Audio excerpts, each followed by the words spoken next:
اصل معجزہ کسے کہتے ہیں؟ جسے کوئی نبی چیلنج کے ساتھ پیش کرتا ہے کہ یہ ہے میری رسالت کا ثبوت، آؤ مقابلہ کر لو۔ حضرت موسیٰ علیہ السلام کے جو اصل معجزے تھے وہ دو تھے۔ ایک عصا، جس کا کہ مقابلہ کیا، آپ کو معلوم ہے کہ فرعون نے تمام جو جادوگر تھے پورے مملکت کے انہیں جمع کیا اور مقابلہ کیا۔ تو جس چیز کو کہ پیش کیا جائے چیلنج کے ساتھ کہ آؤ تو مقابلہ کر لو، وہ اصل معجزہ ہوتا ہے اس نبی اور رسول کا۔ تو حضور صلی اللہ علیہ وسلم کا اصل معجزہ، یعنی معجزات، آپ یہ مغالطے میں مبتلا نہ ہو، میں بقیہ معجزات کی نفی نہیں کر رہا، یہ واقعات اپنی جگہ حق ہیں کہ حضور کو پتھر سلام کرتے تھے۔ حضور صلی اللہ علیہ وسلم جس کھجور کے تنے کے ساتھ ٹیک لگا کر خطبہ دیا کرتے تھے، جبکہ ابھی مسجد نبی میں ممبر نہیں بنا تھا، جب تعداد زیادہ ہو گئی مسلمانوں کی اور ضرورت محسوس ہوئی کہ ذرا بلند مقام پر کھڑے ہو کر آپ خطبہ ارشاد فرمائیں، تو پھر وہ ممبر بنا کر رکھا گیا۔ پہلے مرتبہ جب آپ ممبر پر چڑھ رہے تھے خطبہ دینے کے لیے، تو اس کھجور کے سوکھے تنے میں سے ایسی آواز آئی جیسے کوئی بچہ بلک بلک کر رو رہا ہو کہ وہ سعادت جو مجھے حاصل رہی تھی آج تک میں محروم ہو گیا۔ تو یہ انبیاء کا مقام ہے۔ مولانا روم نے اسی لیے کہا ہے کہ فلسفی کو منکر حنانہ است، از حواس انبیاء بیگانہ است۔ فلسفی اور عقلیت پرست انسان وہ تو حنانہ کا انکار کر دے گا، کیسے ممکن ہے سوکھا تنا اور اس کے اندر سے بچے کی طرح بلکنے کی آواز آئے، لیکن یہ اس لیے کہ وہ انبیاء کے خصوصی احوال جو ہے ان کو جانتا نہیں۔ اس قسم کے خرق عادت واقعات حضور کی زندگی میں بھی بے شمار ہوئے، لیکن حضور کا وہ معجزہ جس میں تحدی کے ساتھ چیلنج کے انداز میں کہا گیا کہ آؤ مقابلہ کرو، وہ صرف اور صرف قرآن ہے۔ چنانچہ آپ سورہ بنی اسرائیل میں دیکھیں گے، قُلْ لَئِنِ اجْتَمَعَتِ الْإِنسُ وَالْجِنُّ عَلَىٰ أَن يَأْتُوا بِمِثْلِ هَٰذَا الْقُرْآنِ لَا يَأْتُونَ بِمِثْلِهِ وَلَوْ كَانَ بَعْضُهُمْ لِبَعْضٍ ظَهِيرًا۔ اے نبی چیلنج کر دیجئے، اگر تمام انسان اور تمام جن مل کر یہ چاہیں کہ اس قرآن جیسی کوئی تصنیف کر دیں، تو چاہے وہ ایک دوسرے کا کتنی بھی اس میں مدد کریں اور تعاون کریں، وہ ہرگز قرآن جیسی کتاب تصنیف نہیں کر سکتے۔ اس سے آگے بڑھ کر یہ بات کہی گئی، اچھا پورا قرآن نہیں لا سکتے، اس قرآن کی طرح کی 10 صورتیں ہی تصنیف کر لو۔ جب اس کا بھی جواب نہیں دیا گیا تو جسے کہتے ہیں برسبیل تنزل، اور پنجابی میں کہتا ہے کہ برے کو گھر تک پہنچانا، وہ برے کو گھر تک پہنچانے کے لیے فرمایا ایک صورت ہی بنا لاؤ۔ یہ سورہ ہود میں اور سورہ یونس میں یہ مضمون آیا، اور پھر سورہ بقرہ میں ہجرت کے بعد جو پہلی صورت نازل ہوئی اس میں پھر اس کو دہرا دیا گیا، وَإِن كُنتُمْ فِي رَيْبٍ مِّمَّا نَزَّلْنَا عَلَىٰ عَبْدِنَا فَأْتُوا بِسُورَةٍ مِّن مِّثْلِهِ وَادْعُوا شُهَدَاءَكُم مِّن دُونِ اللَّهِ إِن كُنتُمْ صَادِقِينَ۔ کہ اگر تمہیں کوئی شک ہے اس کتاب کے بارے میں جو ہم نے نازل فرمائی ہے، شک کیا ہوگا؟ شک اسی بات میں ہوگا کہ شاید یہ محمد کا اپنا کلام ہے صلی اللہ علیہ وسلم، یا کوئی اور انسان ہے جو انہیں سکھا پڑھا رہا ہے۔ اگر تمہیں اس نوعیت کا کوئی شک ہے تو اس جیسی ایک صورت بنا لاؤ، فَأْتُوا بِسُورَةٍ مِّن مِّثْلِهِ۔ اور نوٹ کیجئے گا سورۃ العصر بھی سورت ہے، سورۃ الکوثر بھی سورت ہے، 3 آیات بھی اگر ایسی تم تصنیف کر کے لے آؤ تب تو تمہیں کچھ شک کرنے کا حق حاصل ہوگا، اور اگر نہیں کر سکتے تو جان لو فَإِن لَمْ تَفْعَلُوا وَلَن تَفْعَلُوا۔ پھر اگر تم ایسا نہ کر سکو اور ہرگز نہیں کر سکو گے، ذرا چیلنج کا انداز دیکھیے کہ ہرگز نہیں کر سکو گے، فَاتَّقُوا النَّارَ الَّتِي وَقُودُهَا النَّاسُ وَالْحِجَارَةُ، ڈرو اس آگ سے جس کا ایندھن بنیں گے انسان اور پتھر۔ اب اس بات کو سمجھیے کہ تاریخی حقیقت ہے یہ، جس کا کوئی کافر انکار نہیں کر سکتا، کہ وہ کوئی شخص اس چیلنج کو قبول کرنے کی جرات نہیں کر سکا۔ اگر جھوٹ موٹ کو بھی کوئی کھڑا ہو جاتا اور کہتا کہ ٹھیک ہے میں نے یہ ایک صورت بنائی ہے اور میرا دعویٰ یہ ہے کہ یہ قرآن جیسی ہے، تو ایک کنٹروورسی تو پیدا ہو جاتی نا۔ کچھ لوگ چاہے کہتے کہ نہیں یہ قرآن کے سطح کی نہیں ہے، لیکن یہ کہ اس کا دعویٰ تو ہو جاتا۔ لیکن تاریخ یہ بتا رہی ہے کہ سرے سے کسی شخص نے اس کی جرات نہیں کی، اس درجے وہ قرآن سے مرعوب ہوئے۔ تو حضور کا سب سے بڑا معجزہ جو آج تک زندہ ہے، اس کو ذہن میں رکھیے، میں نے جو حضرت موسیٰ حضرت عیسیٰ کے معجزات گنوائے ہیں وہ در حقیقت ان کی اپنی ذات کے ساتھ تھے۔ ید بیضا موسیٰ کے ساتھ تھا، عصا معجزہ اس وقت تھا جب موسیٰ کے ہاتھ میں تھا، اس کے بعد کئی 100 برس تک وہ صندوق سکینہ جو ہے، تابوت سکینہ، اس میں وہ عصا رکھا رہا، لیکن اب وہ معجزہ نہیں تھا، وہ سوکھی لکڑی تھی، اس کے سوا کچھ نہیں۔ تو تمام انبیاء اور رسول کے معجزے ختم ہو گئے، وہ ان کی ذات کے ساتھ تھے۔ محمد الرسول اللہ کی رسالت دائمی ہے تا قیام قیامت، لہذا معجزہ بھی آپ کا دائمی ہے، وہ معجزہ آج بھی موجود ہے۔ البتہ میں ادھر ضرور توجہ دلاؤں گا کہ قرآن مجید کے اعجاز کے 3 پہلو ہیں۔ پہلا پہلو، اور زیادہ تر اسی کی طرف توجہ زیادہ ہوئی ہے، وہ ہے قرآن کی فصاحت، بلاغت، ادبیت، اس کی چاشنی۔ ظاہر بات ہے کہ اس کا شعور اور ادراک صرف عربوں کو ہو سکتا ہے، بلکہ میرے خیال میں ناراض نہ ہو اہل عرب تو آج کے عربوں کو بھی نہیں ہو سکتا۔ یہ اسی دور کے عرب، ان کی اپنی جو اس وقت کی زبان تھی، اس زبان میں فصحاء، بلغاء، شعراء، خطباء، ان کو اتنا ذوق تھا کہ وہ باقی پوری دنیا کو کہتے تھے یہ گونگے ہیں، بولنا ہمیں آتا ہے، خطیب ہم ہیں، شاعر ہم ہیں، خطبہ ہم دے سکتے ہیں، شعر ہم کہہ سکتے ہیں، باقی سب تو عجمی ہیں، گونگے ہیں، ان کے اندر نہ فصاحت ہے، نہ بلاغت ہے، نہ ان کے کلام میں چاشنی ہے، نہ اس کے اندر کوئی شکو ہے۔ یہ دعویٰ جنہیں تھا، جب ان کے منہ بند ہو گئے قرآن کو سننے کے بعد کہ اس کلام کا کوئی مقابلہ ممکن نہیں ہے، جو ان کے سبع معلقہ کے شعراء میں سے آخری شاعر وہ ایمان لے آئے، اس کے بعد جب ان سے کہا گیا کہ اب آپ شعر نہیں کہتے، حضرت عمر نے ایک مرتبہ ان سے سوال کیا کیا بات ہے، اب آپ نے شعر کہنے چھوڑ دیے؟ تو ان کا جواب یہ تھا اب بعد القرآن، کیا اب قرآن کے بعد بھی اس کا امکان ہے کہ کوئی شخص اپنی فصاحت اور بلاغت کا کوئی اظہار کرنا چاہے؟ یہ تو فصاحت اور بلاغت کی ایک معراج ہے کہ جس تک کہ اب کسی انسان کی رسائی ممکن نہیں۔ تو فصاحت اور بلاغت جو ہے قرآن کے اور اس کی ادبیت، در حقیقت اس کا ادراک تو ہو سکتا ہے صرف اہل زبان کو۔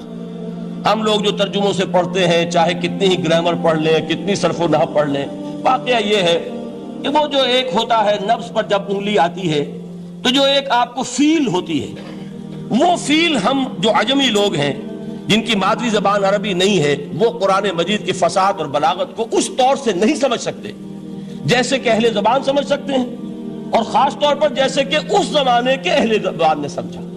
آج چونکہ عربی زبان ویسے تو جو اس کی فصیح لینگویج ہے وہ جو کی تو اپنی اصل پر قائم ہے، اور وہ اسی قرآن کے طفیل اور قرآن کے صدقے قائم ہے، ورنہ دنیا میں کوئی دوسری زبان نہیں ہے کہ جو 1500 برس تک اتنی پیور رہ جائے، اس میں تبدیلی آتی۔ خود اردو جو ہے 300 برس کی اردو، دکن کی اردو، ذرا اس کو کبھی پڑھیے تو آپ حیران ہوں گے کہ یہ اردو زبان ہے اور آج کی اردو کوئی اور ہے۔ یہ صرف 200-250 برس کے اندر یہ انقلاب اردو میں ہو چکا ہے۔ عربی زبان 1500 برس سے وہ قائم ہے اپنی اسی جگہ پر، اور وہ صرف قرآن کا اعجاز اور قرآن کا صدقہ ہے، لیکن باقی جو اصل میں بولی جانے والی زبانیں ہیں وہ بہت بدل چکی ہیں۔ لہذا تمام اہل عرب کے لیے بھی اب قرآن کے اس پہلو کو صحیح طور پر سمجھنا ممکن نہیں۔ قرآن کی جو اعجاز کے 2 پہلو ہیں، وہ ہے در حقیقت جو میری اور آپ کی توجہ کے خاص طور پر در حقیقت حقدار ہیں، اور ہمیں ان کی طرف توجہ کرنی چاہیے۔ بدقسمتی سے اس کی طرف عام طور پر علماء نے توجہ نہیں کی، اس کی صرف ادبیت ہی کا چرچا ہوتا ہے۔ اصل میں قرآن مجید علم انسانی کی معراج، فکر، فلسفہ، حکمت، قرآن کی ابدی حکمت، قرآن کا ابدی فلسفہ، قرآن انسانی مسائل کا جو حل دیتا ہے، قرآن نے سوشل سائنسز میں جس طریقے سے رہنمائی کی ہے، یہ 2 پہلو ہیں اس کے اعجاز کے، جس کی کہ آج ہمیں ضرورت ہے کہ ہم اس کا شعور اور ادراک حاصل کریں۔ اس کے ضمن میں خاص طور پر علامہ اقبال کا نام لینا چاہتا ہوں۔ میرے نزدیک اس دور میں قرآن مجید کے اس اعجاز اور اس کے ایک معجزہ ہونے کے لیے سب سے بڑی دلیل علامہ اقبال کی شخصیت ہے۔ وجہ کیا ہے کہ علامہ اقبال علماء کے طبقے میں سے نہیں تھے۔ ظاہر بات ہے کہ جن کا پورا جو ہے جن کی زندگی گزرتی ہو قال اللہ و قال الرسول میں، ان کے دلوں میں عظمت قرآن کی، ان کے دلوں میں حضور کی محبت، یہ تو سمجھیے کہ ہونی ہی چاہیے، ان کے شب و روز اسی میں گزرتے ہیں۔ لیکن یہ کہ ایک ایسا شخص جس کی تعلیم ہے کالجوں کی، یونیورسٹیوں کی، جس نے مشرق اور مغرب کے فلسفے کھنگال ڈالے، وہ شخص، اور وہ بھی اس دور میں جبکہ ہم پر مغرب سے مروبیت بہت شدید تھی۔ آج تو وہ مروبیت بہت کم ہو چکی ہے۔ آج تو ہمارا عام نوجوان جو ہے وہ آنکھوں میں آنکھیں ڈال کر بات کرتا ہے، اس میں خود اعتمادی ہے۔ ہمارا بھی اپنا ایک معاشی نظام ہے، ہمارا اپنا ایک سیاسی نظام ہے، ہمارا ایک اپنا سماجی نظام ہے، ہماری اپنی سوشل ویلیوز ہیں۔ آج کا نوجوان الحمدللہ احیاء اسلام کی وہ جد و جہد جو ہے وہ مرحلہ در مرحلہ بہرحال آگے بڑھ رہی ہے، وقت لگے گا، لیکن یہ کہ اس میں یقیناً ترقی ہوئی ہے، اسی کا مظہر یہ ہے کہ خود اعتمادی ہے. We have confidence. ہم جانتے ہیں کہ اسلام ایک دین ہے، مکمل دین ہے، اس کے پاس زندگی کے تمام مسائل کا حل ہے. لیکن یہ ہے آج 1985 کی بات. علامہ اقبال اس صدی کے آغاز میں گئے ہیں یورپ، جبکہ ہم محکوم تھے انگریز کے. ایک حاکم قوم کے ہاں جا کر، اس سے مروبیت کتنی شدید اس وقت تھی، جو جاتا تھا اکثر و بیشتر جو ہے واپس آتا تھا تو کھڑے ہو کر پیشاب کرنا ضروری سمجھتا تھا، اس لیے کہ اس نے وہاں پر لوگوں کو یہی کرتے دیکھا. ان کا لباس، ان کی وضاقت، ان کی تہذیب، ان کا تمدن، ہر طرح سے ان کے گن گاتا ہوا، ان کے لیے وہ بہت قصیدے جو ہے تعریف کے کہتا ہوا آتا تھا. لیکن ایک علامہ اقبال کی شخصیت وہ ہے کہ وہ یہ خود کہتے ہیں کہ میں اس آگ میں ڈالا گیا ہوں مثل خلیل. مغربی تہذیب کے اس الاؤ میں مجھے اس طرح ڈالا اللہ نے جیسے کہ حضرت ابراہیم کو آگ میں ڈلوایا. میں اس تہذیب کے اس الاؤ کے اندر سے ہو کر آ رہا ہوں، اور میں نے یہ دیکھ لیا ہے کہ یہ تہذیب کھوکھلی ہے، اس کے اندر کوئی پائیداری نہیں ہے، نظر کو خیرہ کرتی ہے تب چمک تہذیب حاضر کی، یہ صناعی مگر جھوٹے نگوں کی ریزہ کاری ہے. اور دیار مغرب کے رہنے والوں، خدا کی بستی دکان نہیں ہے، کھڑا جسے تم سمجھ رہے ہو وہ اب زرے کا معیار ہوگا. تمہاری تہذیب اپنے خنجر سے آپ ہی خودکشی کرے گی، جو شاخ نازک پہ آشیانہ بنے گا لا پائیدار ہوگا. اب آپ اندازہ کیجئے وہ شخص جو بنیادی طور پر فلسفی ہے، فلسفے کا طالب علم ہے، وہ جرمنی اور انگلستان میں جا کر فلسفے کھنگالنے کے بعد اسے اگر تسکین حاصل ہوئی، اس کی جو علم کی پیاس تھی اگر اسے سیری حاصل ہوئی تو صرف قرآن کے ذریعے سے. نہ کہیں جہاں میں اما ملی، جو اما ملی تو کہاں ملی میرے جرم خانہ خراب کو تیرے عفو بندہ نواز میں. یہ وہ شخص ہے آخری زندگی میں ان کا کام صرف ایک رہ گیا تھا، قرآن کی تلاوت. بڑے بڑے فلسفی ملنے آتے تھے علامہ اقبال سے ملنے، وہ سمجھتے تھے بڑی لائبریری ہوگی، جیسے بڑے وکیل اس کی لائبریری آپ کو معلوم ہے کتنی جلدیں رکھی ہوں گی، خوبصورت جلدیں بنی ہوئی، ایسے ہی کوئی بڑا فلسفی، بڑا پروفیسر، اس کی سٹڈی، اس کی کتابیں بڑی مروب کن ہونی چاہیے. لیکن علامہ اقبال کے ہاں سب کتابیں اٹھوا دی تھی انہوں نے، صرف ایک کتاب رہ گئی. اور سید نذیر نیازی کا نام آپ نے سنا ہوگا، انہوں نے جب یہ گواہی دی ہے، یہ واقعہ شاید آپ کے علم میں نہ آیا ہو، یہ بہت اہم واقعہ ہے. وہ یہ لکھتے ہیں کہ میں نے ایک مرتبہ علامہ سے پوچھا کہ کچھ لوگ اعتراض کرتے ہیں یا یہ خیال ظاہر کرتے ہیں کہ آپ نے اپنا فلسفہ خودی نیٹشے سے لیا ہے، کوئی کہتا ہے فلاں سے لیا ہے، کوئی کہتا ہے فلاں سے لیا ہے، کچھ آپ خود بتا سکیں گے کہ آپ کے فلسفہ خودی کی سورس کیا ہے؟ تو علامہ نے کہا کہ اچھا کل فلاں وقت آ جانا تو میں تمہیں لکھوا دوں گا، ڈکٹیٹ کرا دوں. تو سید نذیر نیازی کہتے ہیں کہ میں بہت خوش ہوا کہ یہ سعادت میرے حصے میں آ رہی ہے کہ علامہ اقبال خود مجھے تحریر کرائیں گے کہ میرے فلسفے کی سورس کیا ہے، میں نے کہاں سے اخذ کیا ہے. دوسرے روز وہ گئے، حاضر ہوئے، بڑے ہی ارمانوں کے ساتھ پینسل اور کاپی لے کر بیٹھے. علامہ نے فرمایا ذرا قرآن مجید نکال لاؤ. وہ قرآن مجید لائے، حیران ہوئے، یہ فلسفے کا سورس مجھے ڈکٹیٹ کرانے چلے تھے، یہ قرآن مجید کہہ رہے. کہا کہ ذرا سورۃ الحشر اس کا آخری رکوع، وَلَا تَكُونُوا كَالَّذِينَ نَسُوا اللَّهَ فَأَنسَاهُمْ أَنفُسَهُمْ أُولَٰئِكَ هُمُ الْفَاسِقُونَ. اے لوگوں، ان لوگوں کے مانند نہ ہو جانا جنہوں نے اللہ کو بھلا دیا تو اللہ نے انہیں اپنی خودی سے غافل کر دیا، اپنے آپ سے بیگانہ بنا دیا، یہی ہیں لوگ جو فاسق ہیں. علامہ نے کہا میرے فلسفے کی سورس یہ میں آپ کو بتانا چاہتا ہوں. اس معنی میں کہتا ہوں کہ اس دور میں علامہ اقبال کی شخصیت کو میں اعجاز قرآن کا سب سے بڑا مظہر سمجھتا ہوں. ایک شخص 20ویں صدی عیسوی کی شخصیت، اور پھر یہ کہ وہ کہیں مسجد اور کسی مدرسے کے ماحول میں پلا بڑھا نہیں ہے، بلکہ اسکولوں اور کالجوں میں اور یونیورسٹیوں میں، اور صرف ہندوستان میں نہیں، انگلستان اور جرمنی کی یونیورسٹیوں میں رہا، جس نے اپنا لوہا منوایا ہے. وہ شخص اگر یہ کہتا ہے کہ میرے لیے فکر کی بنیاد، میرے فلسفے کی سورس، میری تمام سوچ کی رہنمائی جو ہے وہ اس کتاب نے کی ہے، تو معلوم ہوا کہ واقعتاً یہ قرآن مجید آج بھی معجزہ ہے. یہ بات تو ہوئی فلسفے اور فکر کے اعتبار سے.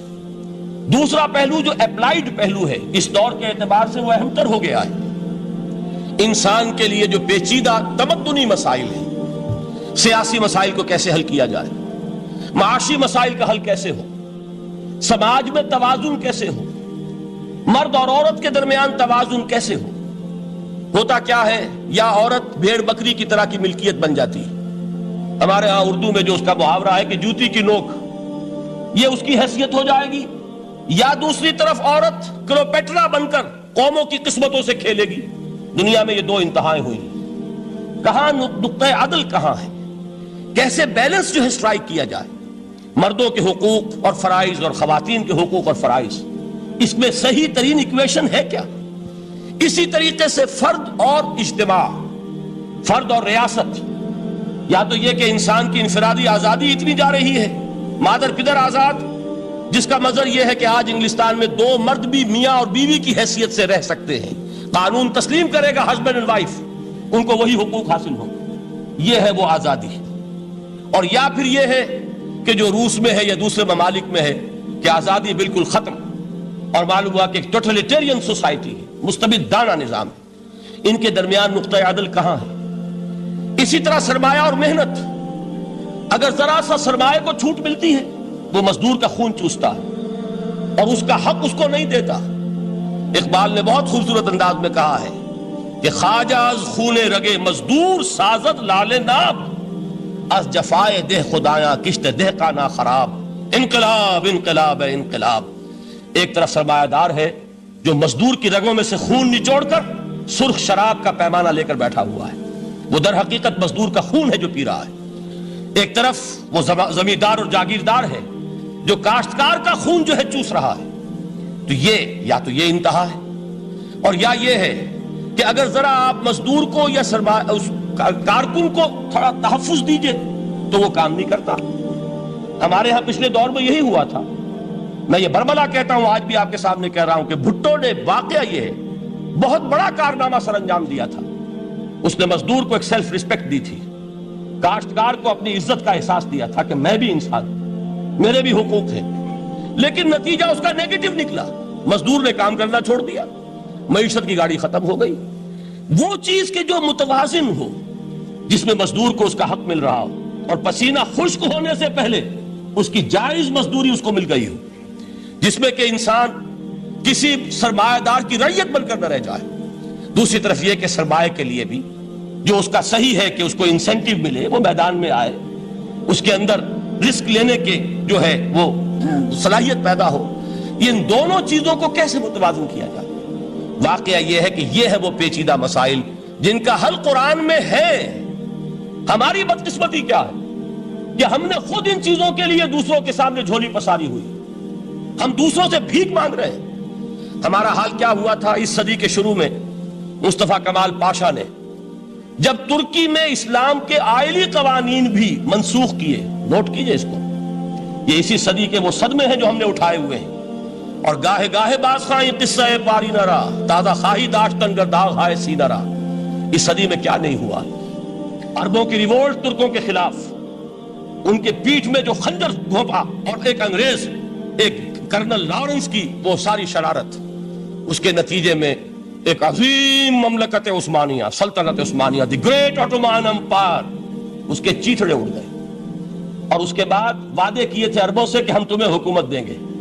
ہوا کیا کہ ان کے چھوٹے چھوٹے ٹکڑے کیے اور تقسیم کر لیے. مغربی سامراج کا دور شروع ہو گیا. اس کا ایک رد عمل مصطفیٰ کمال پر اس درجے شدید ہوا، اس نے ہر چیز جس کا تعلق عربوں سے تھا اس کو ختم کر دیا، ملک بدر کر دیا. عربی میں اذان نہیں ہوگی، عربی میں نماز نہیں پڑھی جائے گی. اور اسی کے ضمن میں یہاں تک گیا کہ فیملی لاز بھی، رومن لاز جو ہے وہ نافذ کیے. تو یورپ کے اخبارات نے اس وقت یہ طنز کیا تھا مسلمانوں پر، یہ مسلمان عجیب قوم ہے، کہتے یہ ہے کہ ہمارے پاس دنیا کا بہترین ضابطہ ہے، بہترین قانون ہے، ہمارے قانون سے بہتر کسی کا قانون نہیں. اور حال یہ ہے کہ فیملی لاز کے لیے بھی یہ ہم سے بھیک مانگ رہے ہیں، ہم سے وہ قوانین لے کر اپنے ہاں نافذ کر رہے ہیں. آج بدقسمتی سے اکثر و بیشتر مسلمان ممالک کا حال یہی ہے. آج ہم ان سے بھیک مانگ رہے ہیں. کہیں جمہوریت کی بھیک ہے، کہیں سوشلزم کی بھیک ہے، کہیں کسی اور سماجی نظام کی بھیک ہے، کہیں مرد اور عورت کی کامل مساوات کا ایک نظریہ ہے، شانہ بشانہ چلنے والا فلسفہ ہے، جو خالص مغرب کی تہذیب کی ایک بھیک ہے جو مانگی جا رہی ہے. کاش کہ آج قرآن کے اس اصل اعجاز کی طرف، جو اس کا اصل معجزہ اس دور کے لیے، میں نے عرض کیا کہ اعجاز قرآنی کا وہ معجزہ کہ وہ فصاحت اور بلاغت کی معراج ہے. وہ یا تو اپریشیٹ کر سکتے ہیں اہل عرب، اور اہل عرب میں سے بھی حقیقت میں وہ جو قدیم جاہلی شاعری کے جاننے والے ہیں جو بہت کم رہ گئے اب، وہ جان سکتے ہیں کہ جب قرآن نازل ہوا تو کیوں زبانیں گنگ ہو گئی تھی، کیوں کوئی ایک شخص جھوٹ موٹ کو بھی مدعی بن کر نہیں آ سکا کہ یہ میں نے قرآن کی جیسی ایک کتاب یا قرآن جیسی ایک سورت یا قرآن کی طرح کے چند جملے میں نے موضوع کر دیے ہیں. لیکن دوسرا پہلو ہے فکر اور فلسفہ، اس کے اعتبار سے جس کا سب سے بڑا ثبوت اس دور میں علامہ اقبال. اور تیسرا پہلو ہے Islamic social sciences, political science, economics, sociology. اس میں جو کچھ قرآن نے دیا ہے، جو آج بھی انسان کی رہنمائی کے لیے بہترین نظام ہے، اس نظام کو ہم سمجھے، اسے دنیا کے سامنے پیش کریں، تب در حقیقت قرآن مجید کا اعجاز سامنے آئے. یہ دو پہلو تو میں نے وہ عرض کیے ہیں کہ جو کسی غیر مسلم کو بھی نظر آئیں گے. قرآن کا پریزروڈ ہونا، اس کی انٹیگریٹی، اوتھینٹسٹی، یہ چیزیں وہ ہے کہ جو سب نے مانی. قرآن کے ذریعے تاریخ انسانی کا عظیم ترین انقلاب برپا ہونا، یہ وہ بات ہے کہ جو کسی اندھے کو بھی دیکھنی پڑتی ہے. اس حقیقت کا اعتراف دشمن کو بھی کرنا پڑتا. میں یاد دلا دوں آپ کو، ایچ جی ویلز، آپ نے نام سنا ہوگا، سائنٹیفک فکشن میں اس کا بڑا اونچا مقام ہے، لیکن اس نے تاریخ نسل انسانی پر بھی دو کتابیں لکھی، a short history of the world اور a concise history of the world. Concise history of the world میں وہ شخص حضور کے ذکر پر جب آتا ہے تو میں صرف ذکر کر رہا ہوں، نقل کفر نہ باشد، اس نے حضور کی شخصیت پر بڑے رقیق حملے کیے ہیں، بڑے گھٹیا حملے کیے.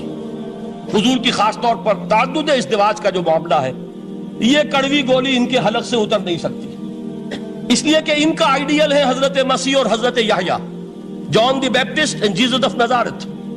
ان دونوں نے ایک شادی بھی نہیں کی، تجرد کی زندگی بسر کی، لہذا ایک شادی بھی ان کے نزدیک گھٹیا فعل ہے. تو حضور نے تو کی ہیں 11 شادیاں، 11 نکاح کے. یہ جو کڑوی گولی ہے یہ ان کے حلق سے نیچے نہیں اترتی، اس لیے میں انہیں معذور سمجھتا ہوں. تو اس نے اس پہلو سے تو بڑے حملے کیے، لیکن خطبہ حجۃ الوداع کے وہ جملے جو ہے تاریخی، پورے کے پورے اس نے کوٹ کیے. لا فصل لعربی علی عجمی ولا لعجمی علی عربی ولا لأحمر علی اسود ولا لأسود علی احمر الا بالتقوی کلکم بنو آدم وآدم من تراب. کسی عرب کو کسی عجمی پر کوئی فضیلت نہیں، کسی عجمی کو کسی عرب پر کوئی فضیلت نہیں، کسی گورے کو کسی کالے پر کوئی فضیلت نہیں، کسی کالے کو کسی گورے پر کوئی فضیلت نہیں سوائے تقوی کے. تم سب کے سب آدم کی اولاد ہو اور آدم مٹی سے بنائے گئے تھے. یہ الفاظ لکھ کر کہتا ہے کہ جہاں تک human fraternity, equality and freedom, 3 الفاظ نوٹ کیجئے، انسانی حریت، انسانی مساوات، انسانی اخوت، کہتا ہے جہاں تک ان 3 چیزوں کے واز ہیں، سرمنز کا تعلق ہے، وہ تو دنیا میں پہلے بھی بہت کہے گئے. عیسائی ہونے کے باوجود خاص طور پر نام لیتا ہے جیسس آف نازارت. سرمنز تو حضرت مسیح کے ہاں بھی بہت مل جائیں گے کہ تمام انسان برابر ہیں، سب کو بھائی بھائی ہونا چاہیے، سب انسان آزاد ہیں، تمیز بندہ و آقا فساد آدمیت ہے. لیکن وہ کہتا ہے کہ یہ ماننا پڑتا ہے تاریخ انسانی میں پہلی مرتبہ ان اصولوں پر ایک انسانی معاشرہ قائم کیا محمد نے صلی اللہ علیہ وسلم. یعنی حضور کے ساتھ یہ معاملہ ایمپٹی سلوگنز کا نہیں ہے، یہ صرف واز نہیں ہے، یہ صرف سرمنز نہیں ہیں، یہ ایمپٹی سلوگنز نہیں ہے. He translated these things into actuality. ایک حقیقت، ایک واقعہ کی شکل دی ہے محمد نے صلی اللہ علیہ وسلم. وہ معاشرہ پیدا کیا جس میں انسانی اخوت، انسانی مساوات اور انسانی حریت، یہ تینوں اقدار بتمام و کمال موجود تھی. یہی وجہ ہے اس صدی میں نوٹ کیجئے، گاندھی جی، موہن داس کرم چند گاندھی، جس کو آج پوری دنیا میں تسلیم کیا جاتا ہے، عالم عرب میں بھی مہاتما گاندھی کی بڑی عزت ہے. پنڈت نہرو کا کسی زمانے میں استقبال ہوا تھا ریاض میں، تو ہمیں بہت غصہ آیا تھا کہ مرحبا برسول السلام، welcome to the prophet of peace. یہ الفاظ تھے کہ جن سے پنڈت نہرو کا استقبال ہوا تھا. غصہ ہمیں بہت آیا، یہ رسول کا لفظ استعمال کر دیا انہوں نے. بعد میں ہم نے سوچا بھائی رسول کے معنی ان کے ہاں ایلچی کے ہیں، تو انہوں نے اس کو اپنی جو بھی غلطی میں سمجھا یا صحیح سمجھا، اس کو چھوڑ دیجئے، میں کوئی سیاسی گفتگو نہیں کرنا چاہتا. انہوں نے سمجھا کہ یہ شخص اس وقت امن کا پیغام بر ہے، لہذا اس کو ویلکم کیا. بہرحال گاندھی جی کا جہاں تک معاملہ ہے آپ کے علم میں ہے کہ پوری دنیا میں اس شخص کی عظمت کو تسلیم کیا گیا ہے. ہمارا معاملہ ہندوستانی مسلمانوں کا معاملہ یہ دوسرا ہے. وہ تو آپ کو معلوم ہے کہ جوتا جسے کاٹتا ہے اسے پتا چلتا ہے کہ یہ جوتی کاٹ رہی ہے، ورنہ دیکھنے والے کو پتا چلے گا بڑا خوبصورت جوتا ہے، بڑا عمدہ جوتا ہے، کوئی اس میں خرابی نہیں ہے، لیکن جسے وہ پنچ کر رہی ہے اسے پتا ہے کہ یہ ہے کیا. اس اعتبار سے ہمارا معاملہ علیحدہ ہے، لیکن دنیا کو بہت خوبصورت اور بہت ہی اعلیٰ اور بہت ہی اونچی شخصیت ایک نظر آتی ہے. بہرحال ایک پہلو سے یقیناً ماننا پڑے گا اس کی عظمت کو کہ ہندو قوم کے لیے اور ہندوستان کے لیے اس کی آزادی کے لیے جو عظیم جدوجہد کی ہے اس میں کوئی شک نہیں. میں اس وقت جو بات عرض کرنا چاہتا ہوں کہ 1937 کا تصور کیجئے. 1937 میں آپ کو معلوم ہے 1935 میں قانون بنا تھا اور پہلی مرتبہ الیکشنز ہوئے تھے بر صغیر میں 1937، اور وہ ہوئے تھے صوبائی الیکشنز. ان کے نتیجے میں وزارتیں قائم ہوئی. مسلم لیگ نے بائیکاٹ کیا تھا الیکشن کو، لہذا پورے ہندوستان میں تمام صوبوں میں کانگریس کے وزراء کی وزارتیں بنی. ہریجن اخبار میں ایک مقالہ لکھا تھا گاندھی جی نے اس وقت، جس میں کہ ان کانگریسی وزراء کے سامنے نصیحت کے انداز میں یہ بات رکھی تھی کہ آج جب کہ آپ لوگوں کو اختیار مل رہا ہے اور حکومت، یہ پہلی انسٹالمنٹ تھی جو انگریزوں نے دی تھی ہمیں، سیلف رول یا ہوم رول کی پہلی انسٹالمنٹ تھی، تو جو بھی تمہیں اختیارات مل رہے ہیں اس میں میں تمہارے سامنے حضرت ابو بکر اور حضرت عمر کی مثال رکھتا ہوں. یہ ہے وہ بات کہ جادو وہ جو سر چڑھ کر بولے. عربی میں کہتے ہیں الفضل ما شہدت بہ الاعداء، اصل فضیلت وہ ہے جس کا کہ دشمن اعتراف کرے. مہاتما گاندھی اگر اعتراف کر رہا ہے کہ تاریخ انسانی کی عظیم ترین شخصیتیں حکومت کی سطح پر وہ ابو بکر اور عمر ہیں، تو ابو بکر اور عمر کس درخت کے پھل ہیں؟ وہ شجرہ طیبہ، شجرہ نبوت ہے کہ جس کے پھل ہیں ابو بکر اور عمر، جن کو تربیت دی ہے محمد نے صلی اللہ علیہ وسلم. تو معلوم ہوا کہ یہ چیزیں وہ ہیں کہ جس کا لوہا آج دنیا مان رہی ہے. لہذا ہمیں قرآن مجید کے اعجاز کے پہلو سے ان اعتبارات سے خود بھی توجہ کرنی چاہیے اور دنیا کو بھی ادھر متوجہ کرنا چاہیے. اب میں تبرکاً 3 مقامات سے میں نے آیات پڑھی ہیں. قرآن مجید کی عظمت کا وہ ادراک اور شعور جو ہمیں ہو سکتا ہے، ہم وہ کہ جو قرآن کو مانتے ہیں اللہ کا کلام، ہم اس بنیاد پر سمجھے کہ اللہ نے اپنے کلام کی کیا مدح کی ہے. اور نمبر 2 یہ فارسی کا ایک مصرع ہے کہ قدر گوہر شاہ دانت یا بدانت گوہری. ہیرے جواہرات کی قدر و قیمت یا بادشاہوں کو معلوم ہوتی ہے جو ان میں کھیلتے ہیں، اور یا یہ کہ جوہری کو جو ان کا کاروبار کرتا ہے، جانتا ہے، پہچان ہے، پرکھتا ہے. عام آدمی کو کیا پتا اس کے ہاتھ پہ اگر کوئی آپ ہیرا رکھ دیں وہ سمجھے شاید کوئی کانچ کا ٹکڑا، اسے اس کے اندر کوئی فرق محسوس نہیں ہوگا. قدر گوہر شاہ دانت یا بدانت گوہری، کہ ہیرے جواہرات جو ہیں ان کی قدر و قیمت کا اندازہ یا بادشاہوں کو ہوتا ہے یا جوہری کو ہوتا ہے. تو قرآن مجید کا عظمت کا صحیح ادراک یا اللہ کو ہے یا محمد الرسول اللہ کو ہے صلی اللہ علیہ وسلم.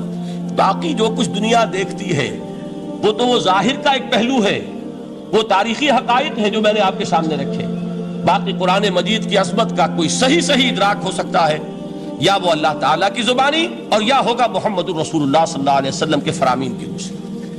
اسی لیے میں نے 3 جگہ سے آیات پڑھی ہیں. ایک مقام سے سورہ رحمان کی ابتدائی 4 آیات، سورہ یونس کی 2 آیات، سورہ حشر کی 1 آیت، اور 3 احادیث نبویہ ہیں جن کا میں نے ذکر کیا ہے، اس لیے کہ تیسری جو ہے وہ بہت طویل حدیث ہے، وہ پوری میں اس وقت نہیں پڑھ سکتا تھا. اس کے صرف ابتدائی اور آخری کلمات میں نے اس وقت آپ کو سنائے. میں تھوڑی سی تشریح ان کی کروں گا تاکہ قرآن مجید کی عظمت کا جو نقش میرے اور آپ کے قلب پر ہونا چاہیے وہ صحیح در حقیقت ان آیات اور احادیث کی روشنی میں ہمارے دلوں پر قائم ہو جائے. دیکھیے قرآن مجید کی عظمت یہ کلام ہے. اس کی کلام کی عظمت کا پہلا پہلو ہے متکلم کی عظمت کے اعتبار سے. عربی میں کہا جاتا ہے کہ کلام الملوک ملوک الکلام ہے. بادشاہوں کا کلام کلاموں کا بادشاہ ہوتا ہے. بادشاہ جب گفتگو کرے گا معلوم ہوگا شاہانہ انداز ہے. ایک کوئی بھکاری گفتگو کرے گا یا کوئی گجرا گفتگو کرے گا، سبزی فروش کرے گا، کوئی مچھلی فروش کرے گا، ہر ایک کا پتہ چل جائے گا کہ کون بولا. وہ جس کو کہتے ہیں کہ تانت باجی راگ پایا، 2 جملے کوئی شخص بولے گا پتہ چل جائے گا کتنے پانی میں ہے، اس کے علم کا، فضل کا، تہذیب کا، تمدن کا کیا معیار ہے. اس لیے کہ کلام جو ہے در حقیقت متکلم کی پوری شخصیت کی عکاسی کرتا ہے. اس کا مقام کیا ہے، اس کا مرتبہ کیا ہے، اس کے ذہن کی بلندی کیا ہے، اس کے فکر کی گہرائی کیا ہے، اس کے افق ذہنی کی وسعت کیا ہے، اس سب کا اندازہ ہوگا کلام سے. تو اب یہ کلام ہے اللہ کا. معلوم ہوا کہ اللہ کی صفات کا ایک کامل عکس قرآن مجید میں موجود ہے. یہ بات سمجھیے. اس کو قرآن نے کس طرح بیان کیا؟ یہ وہ لطیف حقائق ہیں جن کے لیے قرآن مجید تمثیل کا پیرایا اختیار کرتا ہے. اب سورہ حشر کی تمثیل کیا ہے؟ لو انزلنا هذا القرآن على جبل، اگر ہم نے اس قرآن کو کسی پہاڑ پر اتار دیا ہوتا، لرأيته خاشعا متصدعا من خشیت اللہ، تم دیکھتے اس پہاڑ کو کہ اللہ کی خشیت سے دب جاتا اور پھٹ جاتا. وَتِلْكَ الْأَمْثَالُ نَضْرِبُهَا لِلنَّاسِ لَعَلَّهُمْ يَتَفَكَّرُونَ. اور یہ مثالیں ہیں جو ہم لوگوں کے لیے بیان کرتے ہیں تاکہ وہ تفکر سے کام لیں، غور و فکر کریں. اگر میں اور آپ قرآن کی عظمت سے واقف نہیں ہوں گے، اس بات کو نوٹ کر لیجئے، تو میں اور آپ اپنا وقت کیسے صرف کریں گے اس کے لیے؟ انسان کا ایٹیچیوڈ بڑا یوٹیلیٹیرین ہے، آج کے انسان کا خاص طور پر. وہ کسی ایسے ہی کام کے لیے وقت لگائے گا جس میں اس کے لیے فائدہ ہو، اور اس فائدے کی چیز اگر نہیں ہے تو اس کی طرف متوجہ نہیں ہوگا.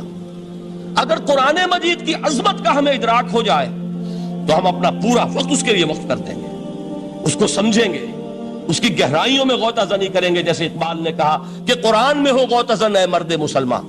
لیکن اگر یہ کہ اس کی عظمت کا ادراک نہ ہوا تو بس یہ کہ کبھی اتفاق ہو گیا کہ کھول لیا اور اس کو پڑھ لیا، پڑھ بھی لیا بغیر سمجھے، اور اس کا ثواب کسی اور کو پہنچا دیا. وہ آج حصول ثواب بھی نہیں رہا، ایصال ثواب ہی رہ گیا ہے. ورنہ یہ کہ بہرحال علامہ اقبال نے جو اس پر پھپتی چست کی ہے کہ بآیا تشترا کارے جزی نیست کہ از یاسین او آسا بمیری. اس قرآن کی عظیم آیات سے اے مسلمان آج تیرا سروکار صرف اتنا رہ گیا ہے کہ کوئی شخص مر رہا ہو، عالم نزا میں ہو، تو اس کو یاسین سنا کر اس کی جان جلدی سے نکال دو، آسانی سے نکل جائے. بس یہ سروکار رہ گیا. میں یہ نہیں کہتا کہ نہ پڑھی جائے، حضور نے فرمایا ہے پڑھنی چاہیے، لیکن صرف یہ نہیں ہے اس کا مصرف. یہ تو انسانی زندگی کی رہنما کتاب بن کر نازل ہوئی ہے. اس کے اوپر اس اعتبار سے توجہ تم نہیں کر رہے ہو، بلکہ تمہاری اس کے ساتھ جو ہے دلچسپی صرف اتنی رہ گئی ہے. تو پہلی بات یہ کہ یہ سمجھیے کہ قرآن نے یہ تمثیل اختیار کی اپنے عظمت کے بیان کے لیے. اگر ہم نے اس قرآن کو پہاڑ پر اتار دیا ہوتا تو تم دیکھتے کہ وہ پھٹ جاتا اور دب جاتا. اب اس کو سمجھیے، القرآن یفسر بعضہ بعضا، قرآن کا ایک حصہ دوسرے حصے کی تفسیر کرتا ہے. سورہ اعراف میں واقع آیا ہے کہ حضرت موسیٰ علیہ السلام کا آپ کو معلوم ہے کہ کوہ طور پر اللہ تعالیٰ سے ہم کلامی کا شرف حاصل کرتے تھے. گفتگو ہو رہی ہے لیکن اللہ نظر نہیں آ رہا. اب اس کو اپنے اوپر طاری کیجئے کہ صاف سامنے آتے بھی نہیں، صاف چھپتے بھی نہیں.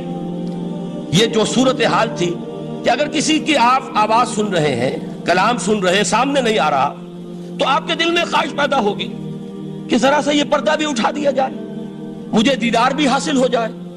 لہذا سورہ اعراف میں ہے جب کئی بار یہ شرف ہم کلامی حاصل ہوا اللہ سے، تو حضرت موسیٰ علیہ السلام نے بڑی ہمت سے کام لیا، بڑی جرت کی، درخواست کر دی، رب ارنی انظر الیک. یہ جو پردہ بیچ میں حائل کیا ہوا ہے پروردگار، تو میرا شوق دیکھ، میرا اشتیاق دیکھ، تو مجھے ذرا دیدار بھی عطا ہو جائے. اس پر کیا بات کہی گئی؟ لن ترانی، موسیٰ تم مجھے ہرگز نہیں دیکھ سکتے، تم اس جسد ظاہری کے ساتھ، اس جسد مادی کے ساتھ، ان عنصری آنکھوں سے میرا دیدار نہیں کر سکتے. ولیکن انظر الی الجبل، دیکھو ہم تمہیں ایک مثال دیے دیتے ہیں، ذرا اس پہاڑ کی طرف دیکھو، ہم اپنی ایک تجلی اس پر ڈالیں گے.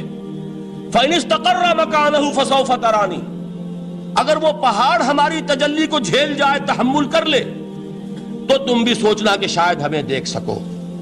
اس کے بعد ہوا کیا؟ فلما تجلی ربہ للجبل جعلہ دکا وخر موسیٰ صعقا.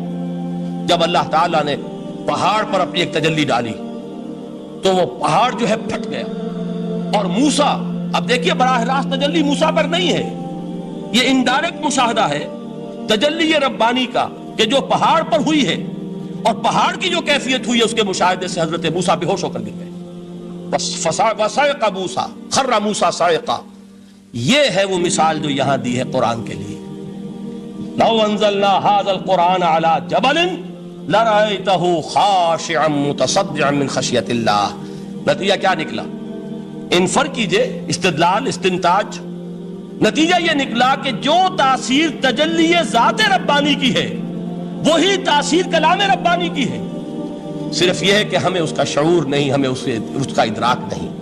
یہ بالکل ذات کی تجلی کی جو تاثیر تھی وہی قرآن خود بیان کر رہا ہے کہ اس کلام ربانی کی. اس کو بھی علامہ اقبال نے خوب کہا ہے، فاش گویم آنچ در دل مزمرست، صاف کہہ دیتا ہوں جو کچھ میرے دل میں ہے. این کتابیں نیست چیزیں دیگر است. اسے کتاب نہ سمجھ بیٹھنا قرآن کو، یہ کتاب نہیں ہے، کچھ اور ہے. کچھ اور کیا ہے؟ مثل حق پنہاؤ ہم پیداستو، زندہ پائندہ گویاستو. یہ تو جیسے اللہ تعالیٰ کی ذات ہے، مثل حق، ذات حق سبحانہ و تعالیٰ کی طرح یہ زندہ ہے، پائندہ ہے. مثل حق، پائندہ گویاستو، یہ جو ہے زندہ ہے، یہ متکلم ہے، کلام نہیں ہے. کل صفات ربانیہ جو ہیں ظاہر اور باطن، مثل حق پنہا، ظاہر و پنہا، اور حی و قیوم جیسے اللہ کی ذات ہے، وہی صفات اس کلام کی ہیں. اور اس کے بعد وہ شعر آیا تھا جو میں پہلے سنا چکا ہوں، چوں بجاں در رفت جاں دیگر شود. جب یہ قرآن کسی انسان کے اندر سرایت کر جاتا ہے، اس کے دل پر نازل ہوتا ہے. دیکھیے یہ الفاظ آپ کو کہیں اور نہیں ملیں گے. میرے نزدیک جہاں علامہ اقبال اس دور میں قرآن کی عظمت کا سب سے بڑا ثبوت ہے، وہاں عظمت قرآنی کے سب سے زیادہ واقف اور اس کا سب سے زیادہ شعور رکھنے والے بھی علامہ اقبال. یہ الفاظ آپ کو کہیں نہیں مل سکیں گے کہ مثل حق پنہاؤ ہم پیداستو، زندہ پائندہ گویاستو، چوں بجاں در رفت جہاں دیگر شود، جہاں چو دیگر شد جہاں دیگر شود. جب یہ انسانوں کے اندر سرایت کر جاتا ہے، ان کے اندر ایک انقلاب آ جاتا ہے، اور یہ اندر کا انقلاب ہے جو ایک عالمی انقلاب کا پیش خیمہ بنتا ہے. آپ آرڈیننس کے ذریعے سے نمازیں پڑھوائیں گے تو پھر نماز وہی پڑھی جائے گی جو آفس ٹائم میں آئے گی، باقی اور کیوں پڑھیں گے؟ وہ تو آرڈیننس کے ذریعے سے پڑھائی جا رہی ہے نا. اس کا حشر تو وہ ہوگا جو ہمارے ہاں دیکھا جا چکا ہے. اور اس وقت بھی، اس زمانے میں میں نے یہ سنا ایک جگہ کہ کلاس 4 امپلائیز جو ہیں، وہ شروع میں جب آرڈیننس نافذ ہوا تھا ہمارے ہاں تو دفتروں میں بڑا اہتمام ہوا، آفیسرز نے خاص طور پر بڑے اہتمام سے ظہر کی نماز پڑھنی شروع کی. لیکن مجھے بتایا گیا کہ کلاس 4 امپلائیز جو ہیں ہمارے، یہ ڈرائیورز ہیں، پینز ہیں، یہ کھڑے ہنستے رہتے ہیں، شریک نہیں ہوتے. میں نے ان سے کہا وہ اس لیے کہ انہیں معلوم ہے کہ آپ بھی تو یہی پڑھ رہے ہیں صرف نماز، باقی آپ کے ڈرائیور سے اور آپ کے خانسامہ سے یہ بات چھپی ہوئی نہیں ہے کہ عصر آپ نے بھی نہیں پڑھنی، یہ صرف زور ہے جو آپ پڑھ رہے ہیں. تو یہ اصل میں اندر کا انقلاب جب تک نہ آئے، باہر کا ٹھوسا ہوا انقلاب، وہ تو جب پریشر ہٹ جائے گا تبدیلی ختم ہو جائے گا. چوں بجاں در رفت جہاں دیگر شود، اندر انقلاب آئے. جب اندر تبدیلی ہو جائے گی، اب انسان کا پورا وجود بدلے گا. پھر اس کے اندر سے تبدیلی جو ہے وہ ابھرے گی، اسے کسی خارجی دباؤ کی ضرورت نہیں ہوگی. جہاں چو دیگر شد جہاں دیگر شود. اور جب انسانی شخصیتوں کے اندر یہ انقلاب اندر سے آتا ہے تو پھر وہ عالمی انقلاب بنتا ہے. جیسے کہ محمد رسول اللہ کا انقلاب. واقعہ یہ ہے کہ اگر جوش کانسپیریسی، عبداللہ ابن سبا کی سازش اگر کامیاب نہ ہو گئی ہوتی اور مسلمانوں کے اندر آپس کا اختلاف اور سرپھٹول نہ ہو جاتا، جو حضرت عثمان کی شہادت، پھر حضرت علی کی شہادت رضی اللہ تعالی عنہما، اور حضرت علی کی دوران خلافت یہ آپس کے جو جنگیں ہوئی، جنگ جمل، جنگ صفین، جنگ نہروان، اگر یہ نہ ہوئی ہوتی تو جس سپیڈ کے ساتھ اور رفتار کے ساتھ انقلاب محمدی کی توسیع ہو رہی تھی علی صاحب الصلاۃ والسلام، کوئی طاقت دنیا میں نہیں تھی. اقبال نے اس کا بھی نقشہ کھینچا ہے کہ تھمتا نہ تھا کسی سے سیل رواں ہمارا. وہ سیل رواں تھا، کوئی روکنے والا نہیں تھا. انٹرنل سیبوٹاج وہ ہے کہ جس نے اس انقلاب کا راستہ روکا ہے. تو واقعہ یہ ہے کہ وہ اندرونی انقلاب حضور نے برپا کیا قرآن کے ذریعے صحابہ میں. اندر سے جو انقلاب تھا اس نے عرب میں ایک انقلاب کی شکل اختیار کی. اور یہ انقلاب جو ہے اتنی اپنے اندر قوت رکھتا تھا، اتنی پوٹینشیلٹی تھی اس کی کہ وہ 20 برس کے اندر کہاں آکسس دریائے جیہوں، کہاں اٹلانٹک. تصور تو کیے، تاریخ میں اس سے پہلے اتنی بڑی کوئی مملکت قائم ہوئی نہیں. کہاں یمن اور کہاں ایشیا کوچک، ایشیا مائنر ٹرکی، یہاں سے وہاں اور وہاں سے یہاں اتنی عظیم مملکت حضرت عثمان رضی اللہ تعالیٰ عنہ کے عہد خلافت میں ہو چکی تھی. یہ بات اگر یہ چلتا معاملہ آگے تو کوئی قوت اب نہیں رہی تھی. سلطنت روما ختم ہو چکی تھی, سلطنت کسرا ختم ہو چکی تھی, پرختے اڑ گئے تھے. اب کون سی طاقت رہ گئی تھی جو سیلاب کا راستہ روکتی؟ یہ وہ یہودی سازش ہے جس نے اندر سے سیبوٹاج کیا. بہرحال یہ ہے انقلاب محمدی کا طریقہ, اندر سے تبدیلی. اسی کو علامہ اقبال نے کہا ہے, تیرے ضمیر پہ جب تک نہ ہو نزول کتاب, گرہ کشا ہے نہ راضی نہ صاحب کشاف. یہ قرآن اب بھی تم ایسے محسوس کرو کہ جیسے تمہارے دل پر نازل ہو رہا ہے. اور مجھے یاد آیا امام ابن قیم رحمت اللہ علیہ, ان کا ایک بڑا پیارا جملہ ہے. وہ کہتے ہیں قرآن کے بعض پڑھنے والے ایسے ہیں کہ جب وہ قرآن کو پڑھتے ہیں تو یوں محسوس کرتے ہیں کہ قرآن مصحف میں لکھا ہوا نہیں ہے, ان کے اپنے دل کے اوپر کندہ ہے, دل کے اوپر سے پڑھ رہے ہیں. یعنی اتنی کامل مطابقت وہ محسوس کرتے ہیں, اپنی فطرت, ہیومن نیچر اور قرآن کے اندر اتنی مطابقت ہے. اس طرح وہ ٹیلی کرتے ہیں ایک دوسرے کے ساتھ کہ محسوس ہوتا ہے کہ وہ کتاب ان صفحات میں لکھی ہوئی نہیں ہے بلکہ لوح قلب پر لکھی ہوئی ہے کہ جہاں سے وہ انسان اسے پڑھ رہا. تو پہلی بات تو قرآن مجید کی اس آیت کے حوالے سے اس پہلو سے ہمارے سامنے آئی کہ جو تاثیر ہے ذات ربانی کی تجلی کی, وہی تاثیر ہے اس قرآن مجید کی, بشرطے کہ ہمارے دل جو ہیں وہ کچھ اپنے اندر اس استعداد اور صلاحیت کو پیدا کر لیں. دوسرا مقام ہے سورہ یونس کا. اب کسی کلام کی عظمت کا دوسرا پہلو ہو سکتا ہے اس کی افادیت کے اعتبار سے, اس سے فائدہ کیا ہوگا نوع انسانی کے لیے. دیکھیے دو آیات, یہ عظیم خزانے ہیں عظمت قرآن کے. سورہ یونس میں یا ایھا الناس, اے لوگو, قد جاءتکم موعظۃ من ربکم وشفاء لما فی الصدور وہدی ورحمۃ للمؤمنین. 4 الفاظ نوٹ کر لیجئے. اے لوگو, آ گئی ہے تمہارے پاس وہ چیز تمہارے رب کی طرف سے جو موعظہ ہے. موعظہ کسے کہتے ہیں؟ نصیحت. اس بات کو ذرا سمجھ لیجئے ترتیب کیا ہے. نصیحت اسے کہتے ہیں, جی رہا نہیں جا رہا, میں نے اس کی ترتیب بدلی ہوئی ہے. مجھے یاد دلایا ایک صاحب نے کہ سورہ رحمان کی ابتدائی آیات کا بیان تو رہ گیا, وہ رہا نہیں, میں نے پڑھا کسی اور ترتیب سے تھا, بیان کسی اور ترتیب سے کر رہا ہوں. پڑھنے میں 4, 2 اور 1, اور اب جو میں بیان کر رہا ہوں پہلے ایک آیت سورہ حشر کی جو بیان کی, اب 2 آیات ہیں سورہ یونس کی. لوگوں تمہارے پاس آ گئی ہے تمہارے رب کی طرف سے موعظت, اور تمہارے سینوں کے اندر جو روگ ہیں ان کے لیے علاج. توجہ کیجئے گا, ہم نے قرآن کو کیا سمجھا ہے؟ صرف ایک مقدس کتاب, ایک حصول ثواب یا ایصال ثواب کا آلہ. قرآن ہے کیا؟ نمبر 1 موعظہ. موعظہ کسے کہتے ہیں؟ وعظ اسے کہتے ہیں وہ بات جس سے دل نرم ہو جائے, دل کے اندر گداز پیدا کرنے والی شے. وجہ کیا ہے؟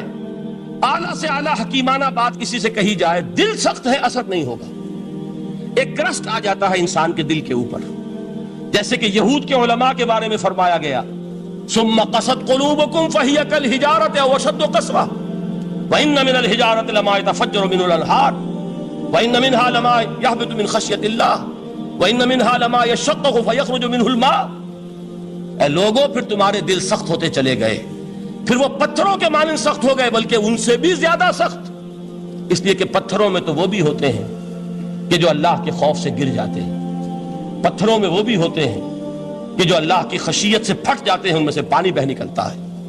پتھر تو اس طرح کے ہیں, لیکن انسان کا دل جب سخت ہو جائے, جب پتھر بن جائے, تو کوئی شے دنیا کی اس کی سختی کا مقابلہ نہیں کر سکتی. پہلے اس سختی کو نرم کریں گے, جیسے زمین ہے چٹیل زمین, اس زمین کے اندر ہل چلے گا تو بارش جو ہے فائدہ دے گی. اس کو آپ زمین کو نرم کرتے ہیں تاکہ وہ بارش کو جذب کرے, ورنہ چٹیل زمین ہے سخت, وہ پانی بہ جائے گا اور وہ زمین کے اندر جذب نہیں ہوگا. تو پہلا لفظ استعمال کیا موعظہ. یہ قرآن واعظ ہے, نصیحت ہے, دلوں کو نرم کرتا ہے, دلوں پر جو کرسٹ آ گیا ہے سخت اسے توڑتا ہے, اس میں ہل چلاتا ہے. پھر کیا کرتا ہے؟ پھر جب یہ جذب ہوتا ہے, شفاء لما فی الصدور, جو سینے کے روگ ہیں ان کے لیے شفا ہے. اب آپ غور کیجئے گا, علامہ اقبال نے انہی 2 اعتبارات سے مسلمانوں کا مرثیہ کہا ہے کہ مسلمانوں نے اس قرآن کو نہ موعظہ کے لیے استعمال کیا اور نہ تزکیہ نفس کے لیے استعمال کیا, بلکہ اس کو تو صرف بنا لیا ہے وہ جان آسانی سے نکالنے کا نسخہ یا ایصال ثواب کا آلہ؟ چنانچہ کہتے ہیں واعظ کے لیے واعظ دستاں زنو افسانہ بند، واعظ جو ہے ہمارے داستانے کہتے ہیں، افسانے کہتے ہیں، قصے کہتے ہیں، لطیفے کہتے ہیں، معنی او پست و حرف او بلند، اس کے بیان میں معنی تو ہوتے ہیں بہت ہی گھٹیا نیچے کے پست، الفاظ کا شکو ہوتا ہے، الفاظ بہت اونچے ہوتے ہیں، از خطیب و دیلمی گفتارے او با ضعیف و شاذ و مرسل کارے او، سارا واعظ و نصیحت جو ہو رہا ہے وہ ضعیف حدیثوں کے ذریعے سے، ضعیف روایات بخاری کی ہو، مسلم کی ہو، ترمذی کی ہو، ابن ماجہ کی ہو، کہاں خطیب بغدادی اور دیلمی وہ کتابیں کہ جن کی کوئی سند نہیں ہے، وہاں کی روایات کے ذریعے سے لوگوں کو تذکیر کرنے کی کوشش کر رہے ہیں، با ضعیف و شاذ و مرسل کارے ہو، ضعیف روایات، شاذ روایات، مرسل روایات جن کا سلسلہ روایت محمد الرسول اللہ تک متصل نہیں ہے، اس کے ذریعے سے کر رہے ہیں، حالانکہ موعظہ سب سے بڑا موعظہ یہ قرآن تھا۔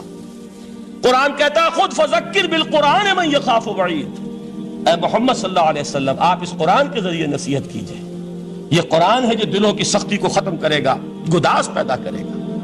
دوسری طرف علامہ اقبال کیا کہتے ہیں کہ جہاں تک ہمارے ہاں جو بھی تصوف کے معروف حلقے ہیں، صوفیاء حق کی بات نہیں کہہ رہا، وہاں قوالی ہو رہی ہوگی تو حال آ جائے گا، صوفی پشمینہ پوش حال مست، از شراب نغمہ قوال مست، قوال سے جو کچھ مل رہا ہے، حال آ رہا ہے، مستی آ رہی ہے، کیف اور سرور حاصل ہو گیا ہے، صوفی پشمینہ پوش حال مست، از شراب نغمہ قوال مست، لیکن یہ کہ اس کی محفل میں در نمی سازت بقرآن محفلش، اس کی محفل میں قرآن کا کہیں گزر نہیں ہے، جبکہ محمد الرسول اللہ صلی اللہ علیہ وسلم کی بھی ایک محفل ہوتی تھی، محفل سماع۔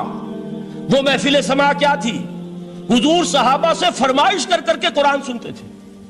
حضرت عبداللہ ابن مسعود رضی اللہ تعالیٰ عنہ کی روایت موجود ہے کہ مجھے ایک مرتبہ حکم دیا حضور نے کہ قرآن سناؤ، میں نے عرض کیا حضور آپ کو سناؤں، آپ پر تو نازل ہوا ہے، تو حضور نے فرمایا نہیں، مجھے کسی اور سے سن کر کچھ اور لطف حاصل ہوتا ہے۔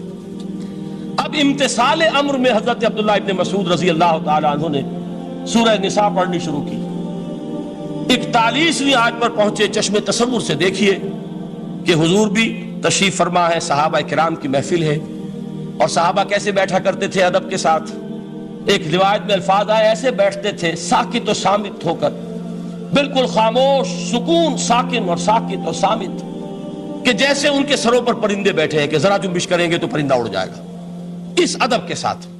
تو وہ محفل جو ہے حضور صلی اللہ علیہ وسلم کی، اور ایک صحابی حضرت عبداللہ ابن مسعود گردن نیچی کیے ہوئے ہیں اور قرآن پڑھتے چلے جا رہے ہیں۔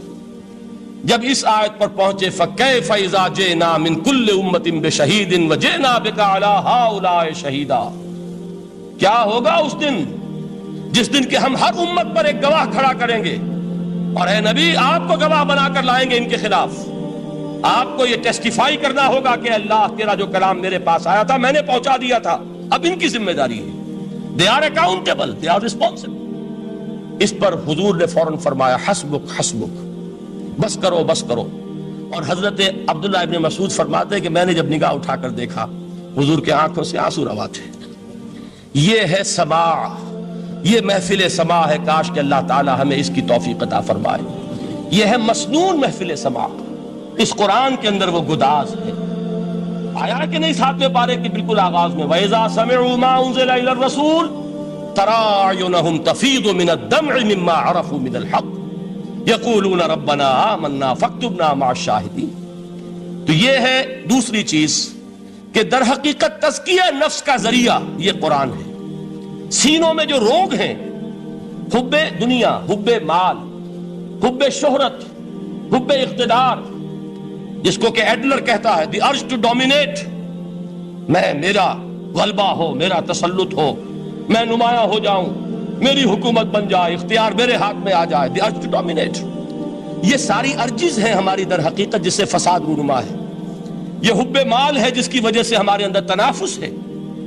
الہاکم التکاثر حتی زرتم المقابر، یہ کثرت اور بہتات کی طلب تمہیں غافل کیے رکھتی ہے، یہاں تک کہ قبروں تک جا پہنچتے ہو، آنکھ انسان کی کھل نہیں پاتی۔ جس کے پاس 10 نسلوں کے لیے کھانے کو موجود ہے، اس کی بھی ہرس جو ہے اور مزید کا لالچ جو ہے وہ ختم نہیں ہوتا۔ یہ چیزیں ہیں اصل روگ، ان دلوں کے روگوں کا اور سینوں کے اندر کے ان امراض کا علاج قرآن۔ یا ایھا الناس قد جاءتکم موعظۃ من ربکم وشفاء لما فی الصدور۔ اب جب یہ دو چیزیں ہو جائیں گی، اب تیسرا لفظ ہے ہدن۔ ہدایت بیکار ہے جب تک دل میں گداز نہ ہو، ہدایت بیکار ہے جب تک کہ نیت درست نہ ہو۔ کوئی شخص بڑا عالم ہے لیکن اپنے علم کو اس نے ذریعہ بنایا ہے دنیا کمانے کا، تو در حقیقت یہ قرآن اس کے حق میں ہدایت نہیں ہے، اس کے حق میں عذاب خدا بندی کا ذریعہ بن رہا۔ حضور نے خود فرمایا القرآن حجت لک او علیک، یہ قرآن یا تمہارے حق میں حجت ہے یا تمہارے خلاف حجت بنے گا قرآن کے قیامت کے دن۔ اس لیے کہ ایک شخص اس کو دنیا کمانے کا ذریعہ بنا رہا ہے، ایک شخص اس کو شہرت کے حصول کا ذریعہ بنا رہا ہے، ایک شخص علم کو ذریعہ بنا رہا ہے دنیا میں نمایاں ہونے کا، اپنی تعریف کا۔ حضور نے فرمایا کہ قیامت کے دن سب سے پہلے 3 افراد کا معاملہ پیش ہوگا عدالت خداوندی میں۔ ایک وہ جو بڑا عالم سمجھا جاتا تھا، اس سے بڑا علم پھیلا۔ دوسرا وہ جو بہت صاحب ثروت تھا، اس نے بہت خیرات کے کاموں میں پیسہ لگایا۔ تیسرا وہ جو دنیا میں شہید سمجھا جاتا تھا کہ اللہ کی راہ میں جنگ کرتے ہوئے جان دیا۔ اللہ ان تینوں سے جو اس کو نعمتیں دی تھی ان کا ذکر کر کے پوچھے گا کہ میں نے تمہیں یہ دیا، تمہیں یہ دیا، تمہیں یہ دیا، تم کیا کر کے لائے؟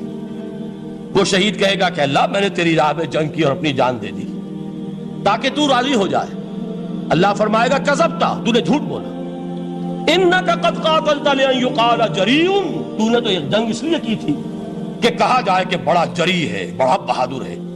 یہ لوگوں سے بہادری کے تمغے لینا تمہارا مقصود تھا۔ وقد قیل، وہ کہا جا چکا ہے، اب یہاں تمہارے لیے کچھ نہیں۔ اور فرشتوں کو حکم ہوگا اور وہ اوندے منہ اس کو گھسیٹتے ہوئے جہنم میں جھونک دیں۔ دنیا میں شہید سمجھا جا رہا ہے، آخرت میں جہنمی ہے۔ یہی حال اس عالم کا ہوگا، یہی حال اس دولت مند کا ہوگا۔ تم نے یہ علم پھیلایا تھا کہ تمہارے علم کا چرچا ہو جائے، تمہاری شہرت ہو جائے، لوگ تمہاری دست بوسی کرنے لگیں، لوگ تم سے جھک کر ملیں۔ وہ دنیا میں ہو گیا، تمہارا مطلوب مل چکا، تمہارا مقصود حاصل ہو چکا، اب یہاں کچھ نہیں۔ تو جان لیجئے کہ جب تک دلوں کے روگ درست نہ ہوں، علم بیکار ہے، ہدایت قطعاً غیر مفید ہے۔ پہلے دلوں کا کرشٹ اترے، اس کی سختی دور ہو، یہ ہے موعظہ۔ دلوں کے اندر سے حب جاہ، حب دنیا، حب مال نکلے، یہ ہے تزکیہ، شفاء لما فی الصدور۔ اب ہدایت خداوندی، اب راستہ آپ دیکھیں گے اور اس راستے پر چلیں گے۔ یہ ہدایت جو ہے دنیا میں، یہی آخرت میں رحمت کی شکل میں ظاہر ہوگی۔ جنہوں نے اس قرآن کی ہدایت سے فائدہ اس دنیا میں اٹھایا، آخرت میں رحمت خداوندی کی بدلیاں ان پر سائے کریں۔ ایک حدیث میں تو باقاعدہ الفاظ آئے ہیں کہ سورہ بقرہ اور سورہ آل عمران یہ 2 بدلیوں کی صورت میں ظاہر ہوں گی میدان حشر میں، اور ان لوگوں پر سایہ کریں گی کہ جن کو ان سے بڑی محبت تھی۔ یہ 4 الفاظ نوٹ کر لیجئے اسی ترتیب کے ساتھ۔ یا ایھا الناس قد جاءتکم موعظۃ من ربکم وشفاء لما فی الصدور وہدی ورحمۃ للمؤمنین۔ قل بفضل اللہ وبرحمتہ، اے نبی کہہ دیجئے یہ اللہ کا بڑا فضل ہے، لوگوں سمجھو، اس کی بڑی رحمت کا ظہور ہوا ہے اس قرآن کی شکل میں، اس کی رحمت کا مظہر عدم قرآن ہے، اس کے فضل کا سب سے بڑا ثبوت قرآن ہے۔ فبذالک فلیفرحوا، اس پر انہیں خوشیاں منانی چاہیے۔ اترانا ہے تو اس پر اترائیں کہ اتنی بڑی دولت ہمارے پاس ہے، اتنا بڑا احسان ہے جو اللہ نے ہم پر کیا ہے۔ فبذالک فلیفرحوا هو خیر مما یجمعون، جو چیزیں یہ جمع کرنے کی فکر کر رہے ہیں ان سے کہیں زیادہ قیمتی یہ